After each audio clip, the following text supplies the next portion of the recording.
कोकणशाही हे news channel, ह्या news चॅनलने एक छान उपक्रम आयोजित केलेला आहे साहेबांच्या वाढदिवसानिमित्त.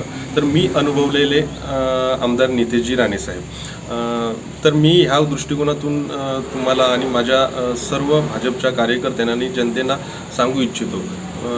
ज्यावेळी साहेबांनी स्वाभिमान संघटना महाराष्ट्र राज्यात स्थापन केली आणि ही स्वाभिमान संघटना अगदी तळागाळापर्यंत लोकांच्या विविध प्रश्नांवरती, म्हणजे सामाजिक असून दे, क्रीडा क्षेत्रातले असून दे किंवा अन्य जे काही विषय, आरोग्यविषयक असून दे, ह्या सगळ्या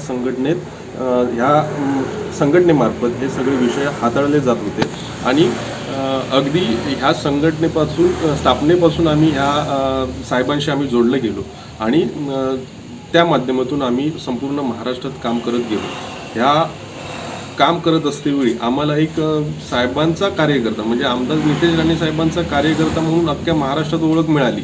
त्याचं सगळं श्रेय मी माझ्या साहेबांना, आमदार नितेश राणे साहेबांना देऊ इच्छितो.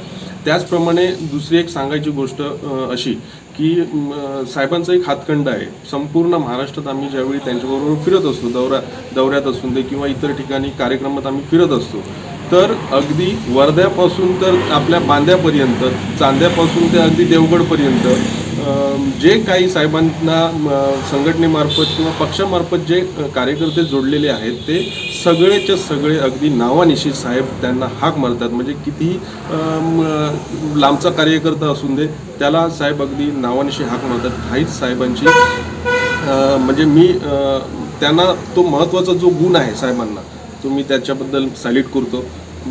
त्याचप्रमाणे कार्यकर्त्यांवरती असणारी जी अडचण आहे, मग तो अगदी बूथ अध्यक्ष असून दे किंवा मोठे पदाधिकारी असू दे, अगदी अडचणीच्या वेळी धावून जाणारे जे आमचे नेते आहेत ते आमदार नितेश राणे साहेबच. एक छोटासा अनुभव सांगतो गेल्या महिन्याभराचा.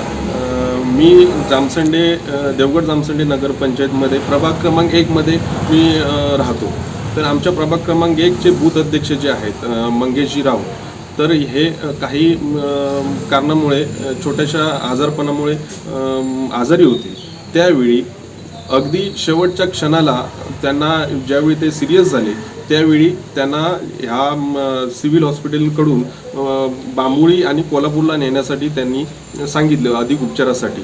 आणि अशावेळी मी स्वतः आमदार नितेशजी राणे साहेबांना फोन केला, साहेब अशी अशी कंडिशन आहे आणि आपल्या कार्यावरती तात्काळ उपचार होणे गरजेचे आहे आणि त्यासाठी आपल्याकडे वेळ नाही आहे. मग साहेबांनी लगेचच आपल्या SSPM हॉस्पिटलचे जे डीन आहेत डॉक्टर कुलकर्णी साहेब, त्यांना डायरेक्ट फोन करून आपले बूथ अध्यक्षांना तिथे ॲडमिट केले आणि आजच्या घडीला त्यांच्यावरती चांगल्या प्रकारे उपचार होऊन आणि ते आता त्या आजारपणातून अगदी मुक्त झालेले आहेत आणि येत्या काही दिवसातच ह्या हॉस्पिटलमधून त्यांना डिस्चार्ज मिळेल. सांगायचा महत्त्वाचा मुद्दा असा की कार्यकर्त्यांच्या अडीअडचणीवेळी धावून जाणारे नेतृत्व आमदार नितेशजी राणे साहेब आहेत. युवकांना प्रेरणा देणारे नेतृत्व आमदार नितेशजी राणे साहेब आहेत. आणि देवगड तालुक्याचा, परिणामी देवगड कणकवली वैभववाडी मतदारसंघाचा विकासात्मक दृष्टिकोन ठेवून कायापालट करणारे आजपर्यंत माझ्या म्हणजे 15 ते 17 वर्षाच्या राजकीय कालावधीत पहिलं जे नेतृत्व मी आता जे पाहिलेलं आहे आमदार म्हणून, तर आमदार नितेशजी राणे साहेब आहेत. यानंतर आमच्या देवगड शहराचा विकास आता झालेला आहे आणि यापुढे पण आमदार नितेश राणे साहेबच करणार आहेत. परिणामी सिंधुदुर्गाचाही विकासासाठी जे साहेबांनी, राणे साहेबांच्या माध्यमातून त्यांनी जे ध्येय पाहिलेलं आहे ते नक्कीच पूर्ण करतील अशी मी आशा बाळगतो. आणि पुन्हा एकदा मी माझ्या आई शांतादुर्गा चरणी मी आमदार नितेशजी राणे साहेबांना वाढदिवसाच्या निमित्ताने दीर्घायुष्य लाभो हीच मी प्रार्थना करतो. जय हिंद, जय महाराष्ट्र. असे नवनवीन व्हिडिओ पाहण्यासाठी कोकणशाहीचं यूट्यूब चॅनल सबस्क्राईब करा व बेल बटन प्रेस करा. तसेच फेसबुक पेज लाईक करा आणि इंस्टाग्राम पेज व ट्विटर पेजला फॉलो करायला विसरू नका.